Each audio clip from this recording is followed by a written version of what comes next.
from day one, the things you were doing, you were going showing up as a partner or somebody who felt that, okay, it's not just about a guy does everything. You may have even paid for one or two, like maybe on the second date, you were not, it wasn't like, okay, you do everything. The way you showed up was what I was looking for in a partner. For me, in our first few dates, it was almost like we were finishing each other's sentences.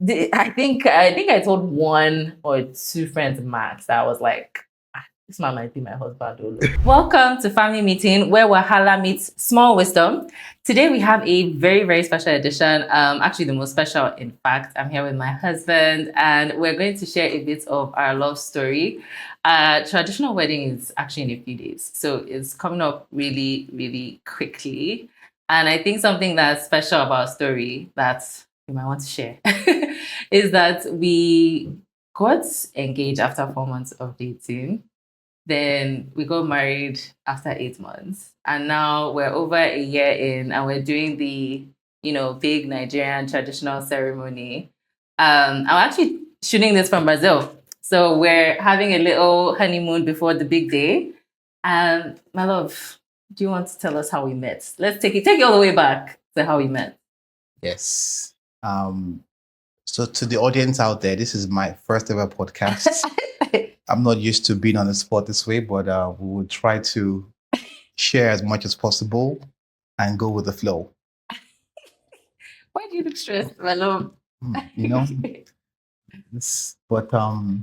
with you being on the stage, I think I'm going to be calm now because, okay, seeing you will make me calm. How did we meet? So how did we met?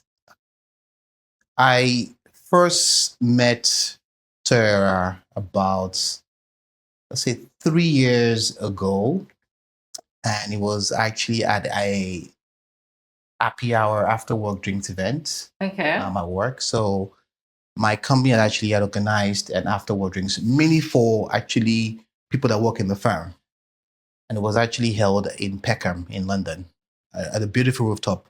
Beautiful summer. I believe it's around August, maybe. It was remember. August, like 2023. Yes. So going there, I remember walking into the rooftop, and there were like about 20 other people in the rooftop seated outside. And I walk in and I see Tara, my now wife, spot on. Actually, I walked in. I came in after you were seated, no? You were already seated. Is that, was I? Yes, and then I came in. But anyways. Yeah, the way I remember it, I'll say that how I remember. The way I remember that I walked in and I saw you and I was like, wow, who is she? Like, it was like almost like the most beautiful man I've ever seen in my life right there. And I think what caught my attention was just your smile and just energy.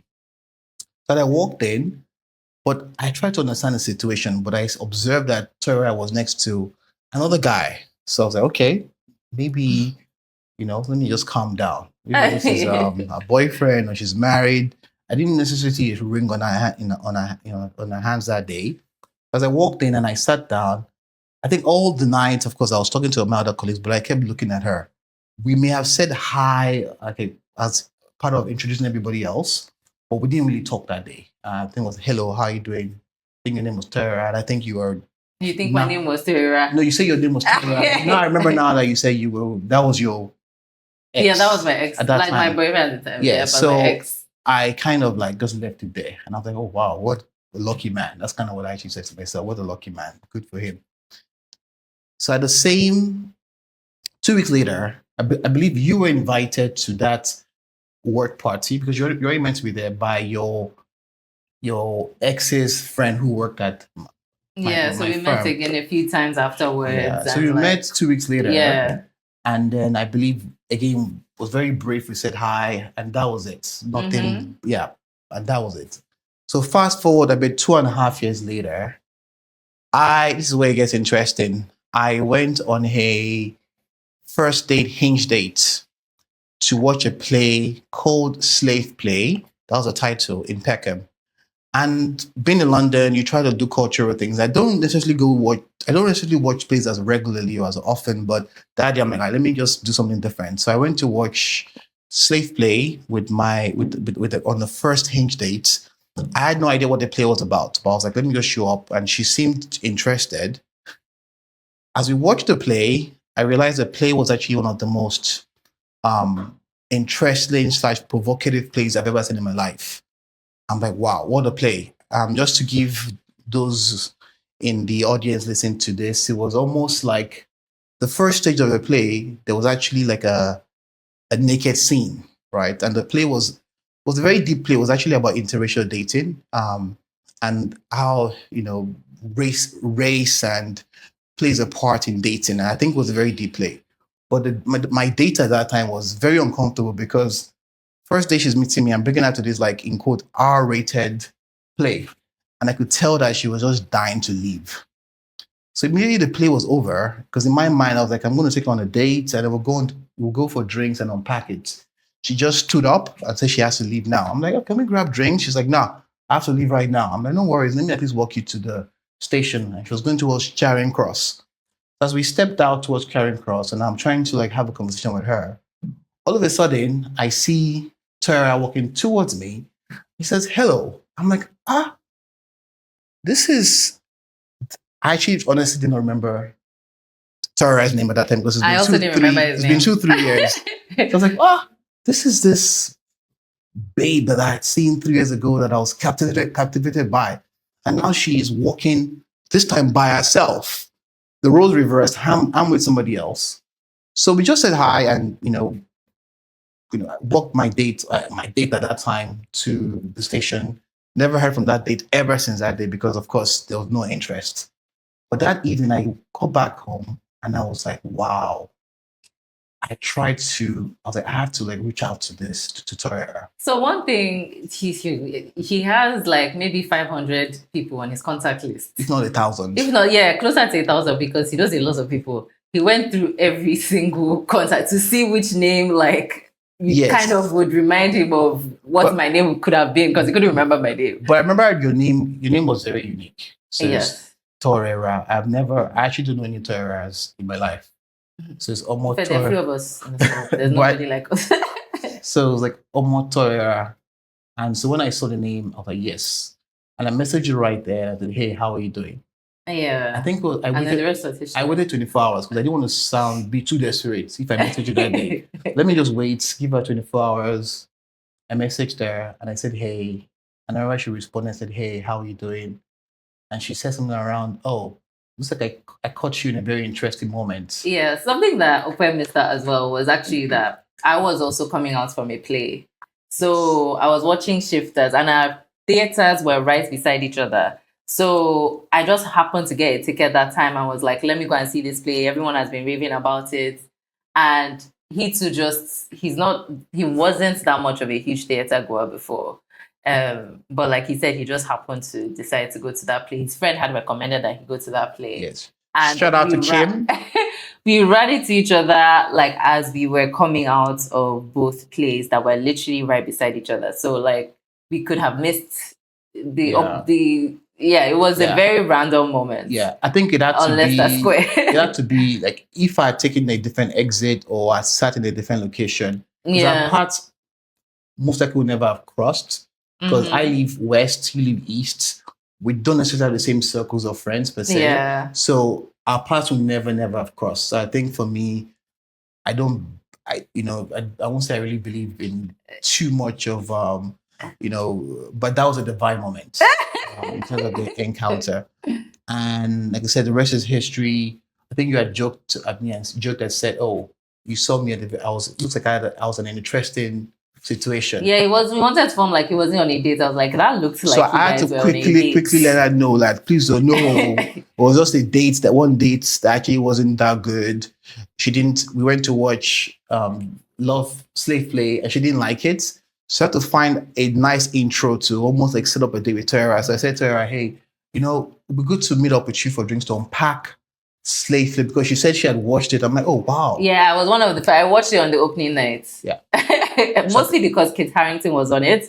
And I was like, I was kind of in love with that man. Yeah. So I think that's how our first encounter was. And again, I look back to that day and I'm like, everything had to have happened before that day for us to have met. Both like everything from my prior relationships that didn't go well to being at the right place to where I work to everything before we met after that happened for us to connect. And I'm grateful for those experiences. So, what was your first impression of me? Actually, you said your first impression from that time 3 years ago. But I guess what was your first impression from our first dates? And what did you get completely wrong? Maybe I can speak about our first date. Hey, Jesus. So Somebody's now comfortable. Yes. So on our first dates, normally I will say I won't say not the typical Nigerian in the sense that I actually stick to time. So I like to be, whether it's dates or meetings, I like to be places on time. And when I've gone on dates with people who are, I guess, Nigerians or other Africans or other Black people in general, let me just lay it that way. I'm always the one who arrives first and I'll have to wait 10, 15, sometimes 30 minutes. I've been on days where I had to wait for 1 hour, my patience. So for me, we had met, I had messaged her and said, hey, I booked this exotic restaurant. It was actually a Korean restaurant in Waterloo. And I told her, it's a hole in the wall. I was trying to make sure that, at this point in time, I was actually looking for someone. So I didn't want to, my plan was, I don't want to go take someone to some fancy restaurant and she's like carried away by that. I wanted something, a place that was very authentic. And I got to know her. It was not about the location, it was just about the conversation and the person, and not necessarily about, going to this fancy, whether it's Mayfair or wherever it is. I thought that was a hole in the wall. And initially, I thought she was like, oh, what kind of food? Did I text you the location? You kind of told me. I think you overhyped it. He was like, oh, is this hole in the wall? It's really authentic food. I was like, okay, I've eaten authentic Korean food before. What are you happy about? Do you understand? But I've come to realize that my husband loves to explain and over-explain and sometimes mansplain things. So all his yarning was just, oh, I'm taking you to like an authentic restaurant. And that's really what it was. Yeah. But yeah. So I think for me, what stood out on that first date for me was how normally I'm always the one to get there first. So I think I arrived Waterloo at we're meant to be leave at 7 p.m. I arrived at 6:45 or 6:30. Thinking that I'm going to wait for her at the station though, and then we're going to walk towards the station together. But as I got there, I realized that Tara was already at the restaurant waiting for me with a book. I'm like, wow, who gets, like, I've never been on the day whereby the very few where she gets there first before I do. And so I was really, really like, that was like a great first impression for me. And I think from there, it just was an amazing first date. So the impression is that was early. And has that still been correct till today, I guess? It is mostly, I think there are very few people, you're in general, who stick to time. Okay. So I think that was like the impression that you early. But I think for me, the bigger impression, I guess to answer your question, was around most people that know Tara, once they know you, the energy you give is like this big personality, extroverted, very social, very energetic. Maybe you're giving two answers to one question. You've already given your first answer. You can't. No. I was just giving a side. But that's like the main energy you give around, just life of the party. And that was initially that was my initial impression of you. That Tara is this high energy person.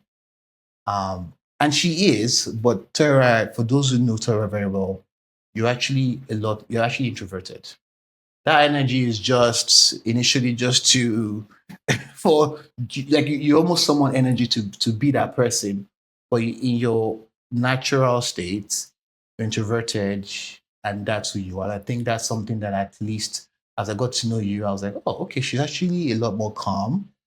And in a way, I was actually happy because I'm the high energy person. Yes, Okpa is very high energy. And I was like, actually, it probably compliments me very well that you're high energy because then I can at least, it's yin yang kind of vibe. But yeah, that's my first impression. So he gave two first impressions. So I don't know. I feel like you're kind of disqualified for a while because yeah. But what was my first impression of you? So actually, I think There was a time initially that you had messaged me. I can't remember. And I don't know. First off, he uses the same US number that he's used like for the past 13, 15, I don't know how many years, 20 years, I don't know. And then he messaged me on the US number. I was like, oh, why do you have a US number?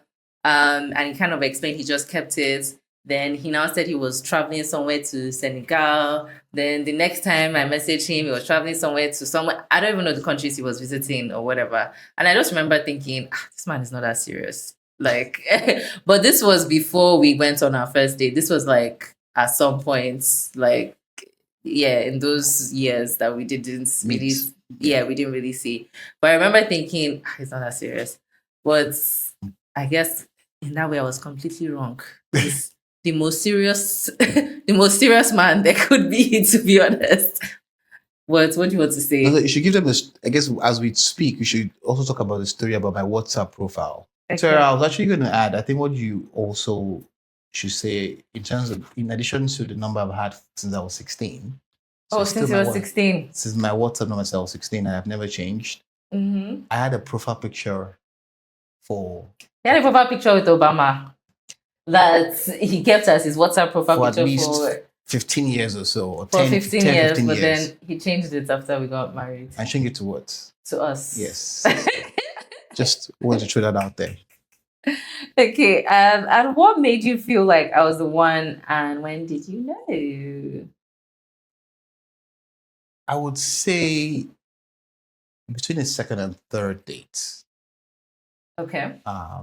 And which is maybe within a month apart, I believe, or so we met. No, we didn't. The dates weren't that far apart. They weren't that far apart. Okay. Yeah, they were like, you were asking me out every week, babe. Yeah, so they were, or they weren't that far apart? They weren't. So it was like the first 2-3 dates were probably within the same couple weeks. Yeah. As opposed to like a month. Oh, wow. Okay, that's amazing. So amazing days then. After the second or third date, of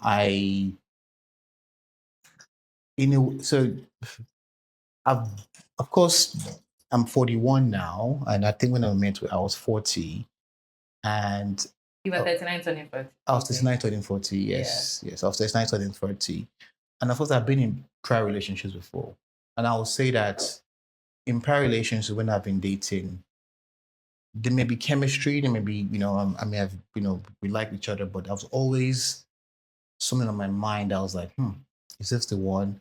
I was always having maybe a little bit of doubts. Some of it is me, not the other person, but I just had some doubts or whatever. Like, hey, is this the one? Even after dating for 1 year or 2 years, I would never be able to make up my mind. So a lot of my friends give up on me and say, this is why we never settle down. Okay, well, what made you think I was the one? Yeah, and so the build up to that was around, for the first time, I was like, is this peace of mind that I had around you? And I think what it was just, from our conversations, I felt that our energies, not energy per se, but our values were very aligned. And on our first date, you and I talk about some experiences that we had that are almost very similar and identical in terms of our family structures, the things we wanted for ourselves. I was always looking for somebody who was not a traditional Nigerian woman or traditional person in general, preferably Black, but not traditional. And I think what I liked about you is the way you thought, that balance. I think there's still a little bit of tradition in you, but in general, you're very open-minded. You are like the way you think. I think also like your critical thinking, because we would talk about topics and you're able to like go beyond the surface and what traditional responses were, and just that alignment around like just how we think. And there was almost like alignment whereby I will ask you questions, and there was never like almost like a disagreement in terms of your response, because exactly what I would have also answered. So that initial alignment just came out, wow, this is almost, it's like I was talking to myself. And that felt refreshing, number one. And number two, I liked how from day one, I already knew the way you were, the things you were doing you were showing up, even though we were not, but you were showing up as a partner or somebody who felt that okay, it's not just about the guy does everything. Like you were like, yeah, I think you may have even paid for one or two, like maybe on the second date. You were not. It wasn't like, okay, you do everything, even though I potentially did, but you were the way you showed up was what I was looking for in a partner.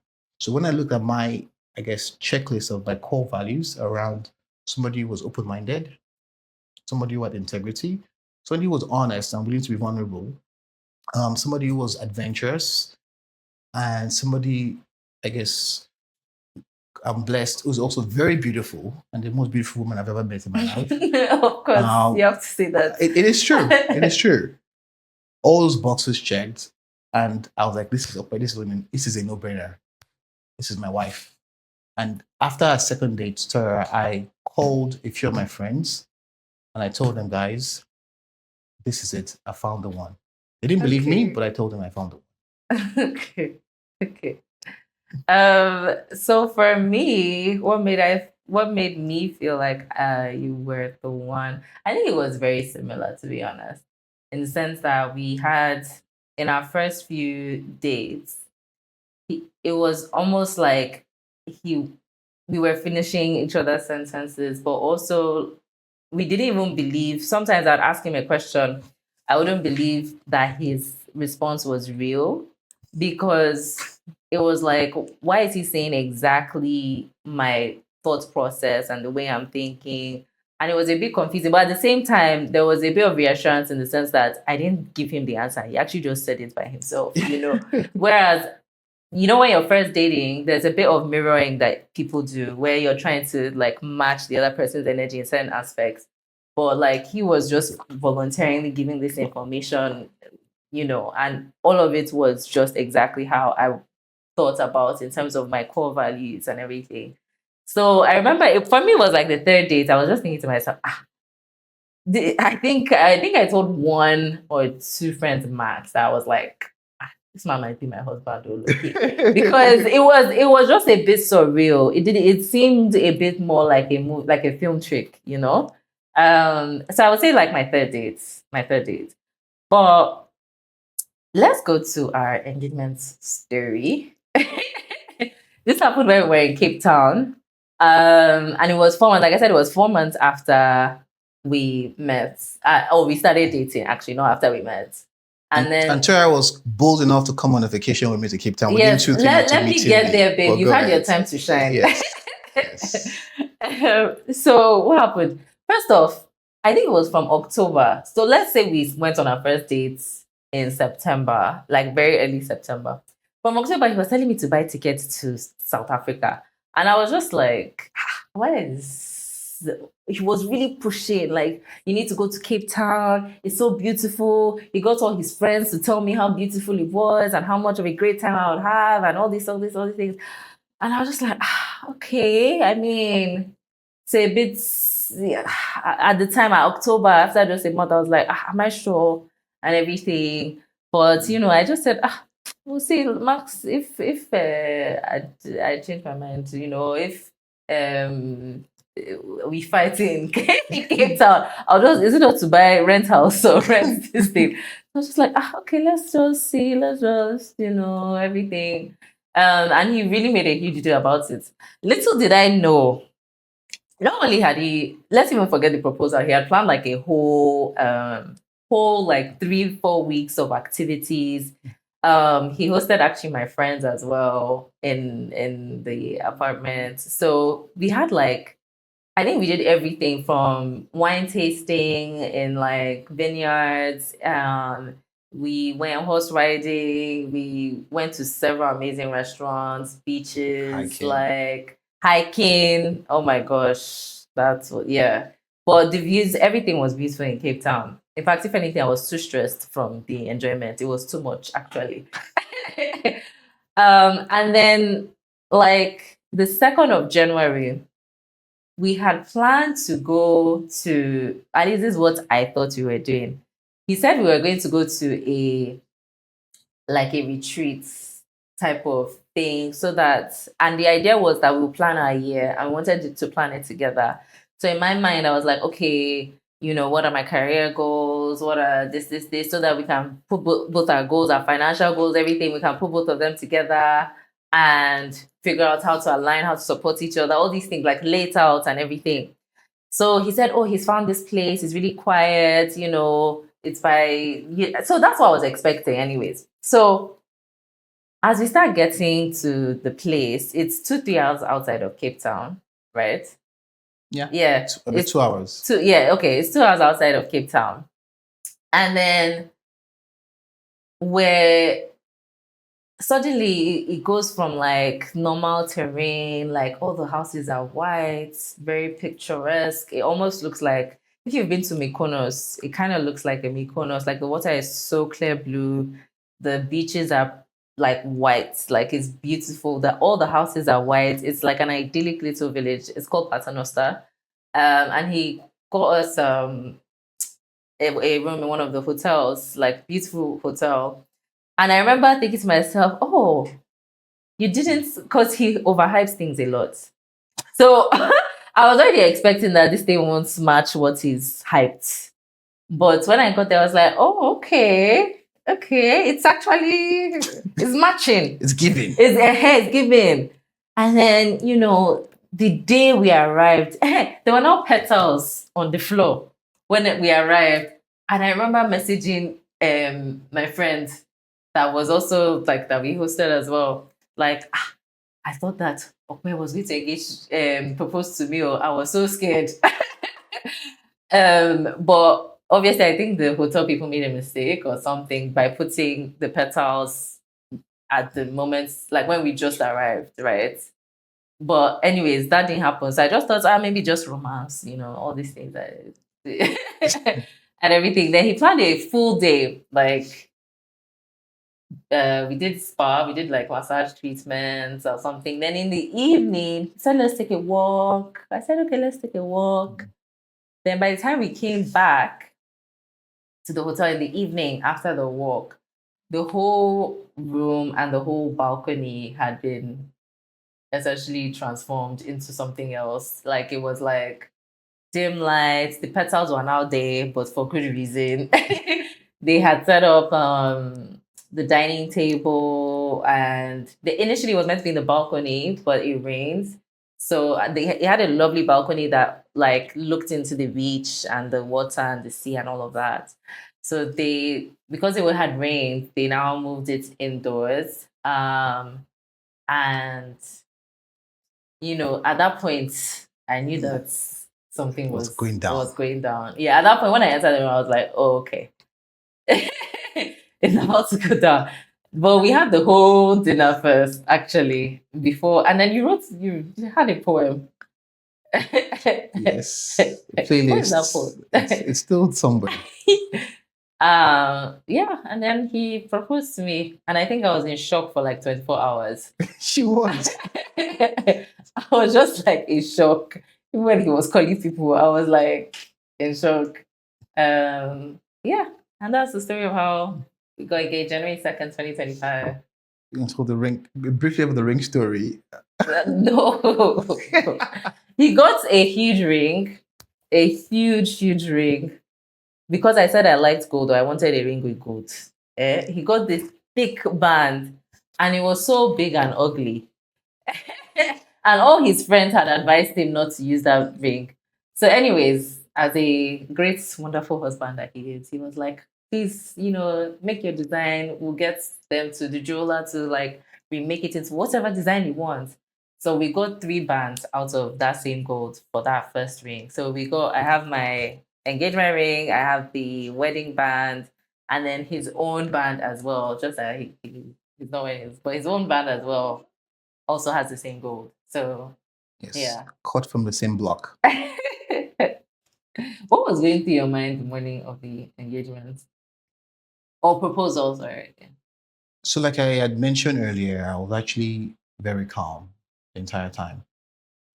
I think when you first arrived Cape Town and was spending time, I wanted to be very sure that, like, I was sure, but I also wasn't sure if you were going to say yes or no. Kind of, I was like, okay, what if she doesn't say yes? And that's because We were only known each other for 4 months. I think the backstory as well is that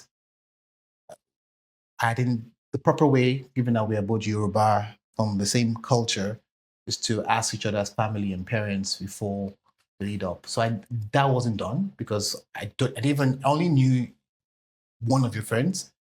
Perhaps you knew, you spoke to my sister once. You didn't know anybody else in my family or my friends, and vice versa. So a lot of things were going on through my mind as to, okay, what did she say? On that morning, is that what you were thinking about that morning? That morning, that morning, I was actually very calm. I was like, oh, okay. I was very confident. I was in a good energy. I was very confident. I'm like, I'm doing this. And I was 90% sure 95% sure you're going to say yes. That's very confident. Yeah, because I just felt the energy. I was just very calm. And I guess you felt it, so that I was not necessarily. Yeah, you seem really normally calm. I'm very, but I was not anxious. I was just calm. Yeah. And how did family and friends react to, I guess, the news of the engagement?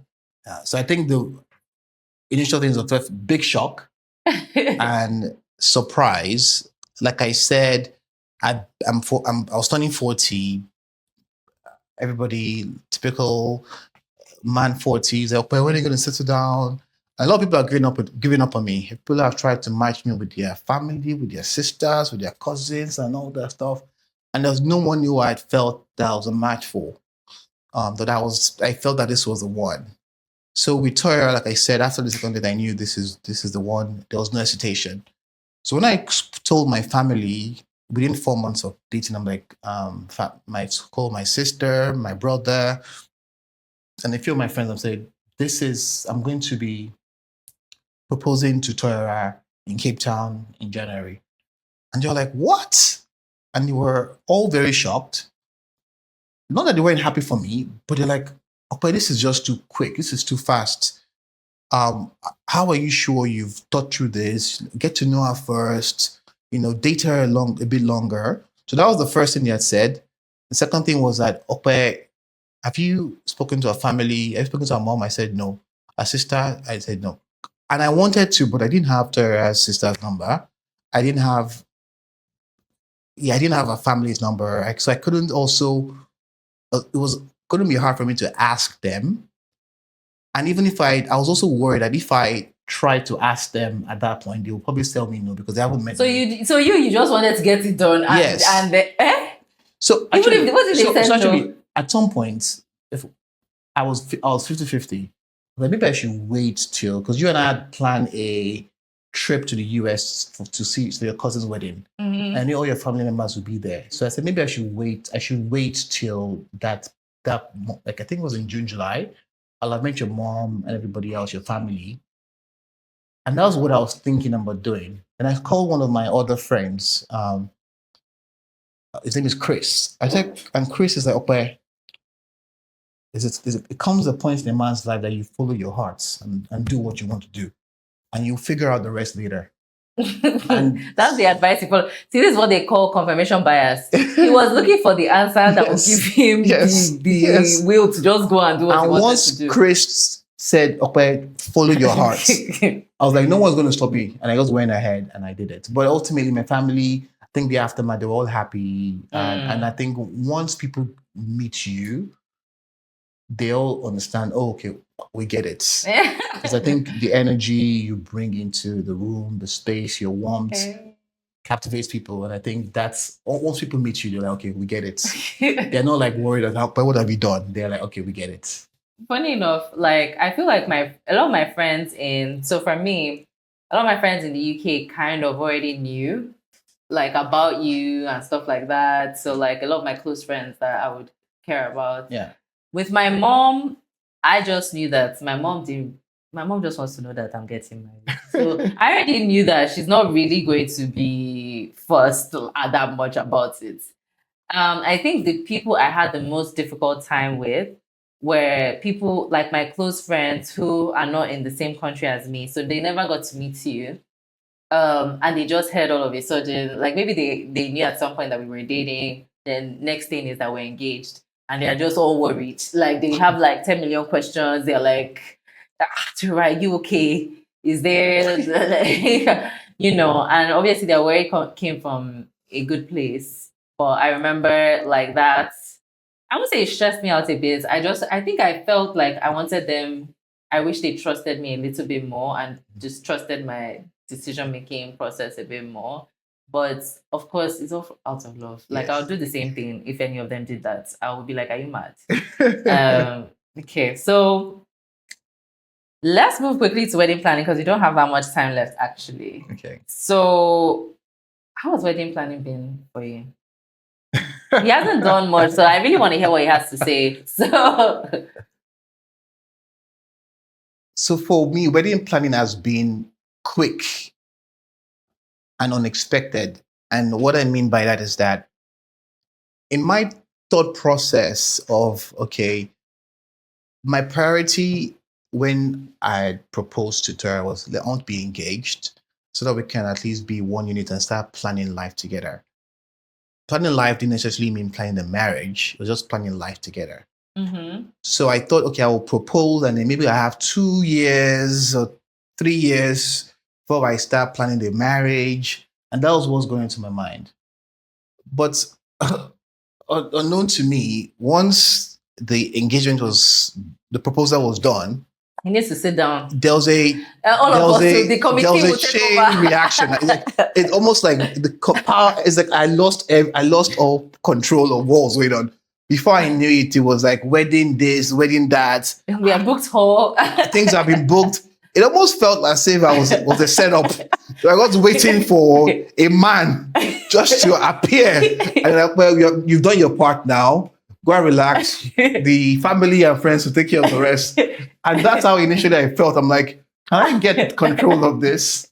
But overall, I think I'm glad that happened because the support of our family and friends has made it easy. Yeah. So I would say that it hasn't made it's really stressful, and I think that's because you're an amazing planner. And you also have your family that are also like amazing planner. It looks like you've been planning this for the last since you My were mom born. has definitely been planning it since I was like 18. So as soon as I was legal, I definitely think she's So been I planning. could see that. So I think for me, it's just to say yes, I approve. In fact, just go along with whatever has been decided, and that has how has made it easy for me. But I think one of the things I also I'd never mentioned this to you is that I've spoken to some of my friends who had planned weddings, and okay, when it comes to wedding planning, just don't try to be too involved in terms of trying to control everything. Just allow the bride family to run the show. And just say yes. Don't try to control or do this. Just calm down. I'll remind you of this actually. You should have told me this since that was where we the were. advice. So whenever, for example, things that were like, well, do I really agree with this? But I was like, you know what? Let me just calm down. It's okay. And I think that's how I've managed the in quote stress of trying to make it less stressful for me. So overall, actually, it's been fun. It's been great. And I think what I look forward to is more around having all our friends and family. Yeah, I'm really excited about showing that. them an amazing experience in November. So for me, as the month comes by, it's a lot more fun. I would say initially it was stressful, especially once you hear about the cost and how it, the cost of the wedding. But overall, people have really showed up and been supportive. So it's been great. I would say, it hasn't been as stressful for me as well. Maybe I'm good at planning, but at the same time, I also think like my mom has taken over a lot of the planning, and I've been happy with that, to be honest. Yes. I highlighted, like, I made a list of the things that are important to me. Everything else, I was like, you can have it. But like entertainment, like my DJ, the band, there were just certain things that I was like, okay, I actually want certain people. Otherwise, I trust my mom to, and plus she'll be too hard to be going back and forth with on every single topic. It's not every battle that you should fight, to be honest. So yeah, it's been smooth. It hasn't been too stressful. Yeah. It hasn't been too stressful. Okay, so last question. What do you think our future children will say about our love story? Keep this one like a minute. A minute, babe. Yeah. They'll use the word bold, fearless. They'll use the word intentional, value-based, adventurous. Yeah, I think that's what they're gonna. Those are the words they're going to. I think we're going to inspire them to not be scared to take bold decisions, not be scared to Yeah. love, and almost like following your Your your instincts, your intuition. Yeah. and really following that. I think that's kind of what I think they would say about the our love story. I do think when you get old, as you get older, you do learn to trust your guts and your intuition a lot more because it's it doesn't lie. But I think our kids, our future kids, if we have, I think they'll think we're crazy.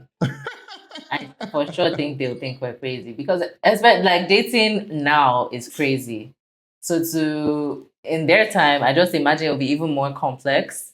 And I just don't think they'll be able to imagine what happened in 4 months that made us Yes. do it. I think they'll have tons of questions actually.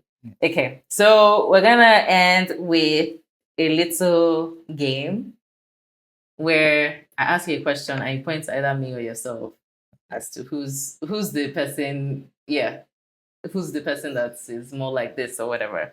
So who's more patient? I am more patient. I believe. Who takes longer to get ready and by how many hours? Sarah, but I won't say hours. I'll I say think- minutes. Yeah. I'll I say take minutes. longer. You're not. Yeah. You're still on time. I'll say minutes. Who's more dramatic when hungry? Sarah. Who starts laughing in serious moments? Really? You do. You laugh at for no reason at But all. the laugh Start is maybe smiling. anxiety. It's an It anxious. doesn't matter. You're laughing. Fair. It's me. Who overpacks for a weekend trip? Like, okay. I still don't feel like I overpack. I feel like you underpack. I feel like you pack one shirt and one pair of trousers. It's it works. Sarah packs. Okay. Who's the bigger overthinker? I am. Yes. And who eats the other person's food just to taste it? Yep. Okay, amazing. Thank you, my love, for Thank being on family meeting. Love you. Oh, Love say you bye too. to my guests. Well, hopefully you had a chance to get a view of our love story, and I hope that we can do this again. Actually. Oh, you want to do that after being Yes. nervous in the beginning? No, He was freaking out I think in the beginning. I think we go to this in 5 years. I mean, almost like a Okay. pulse check to see where we are, Okay. and we reflect back and say, remember this, and we can also share some of the things we've learned in our by that time 5 years of being married Okay. with the people to learn from. So Okay, I like that. You look heard it forward to here first. Bye.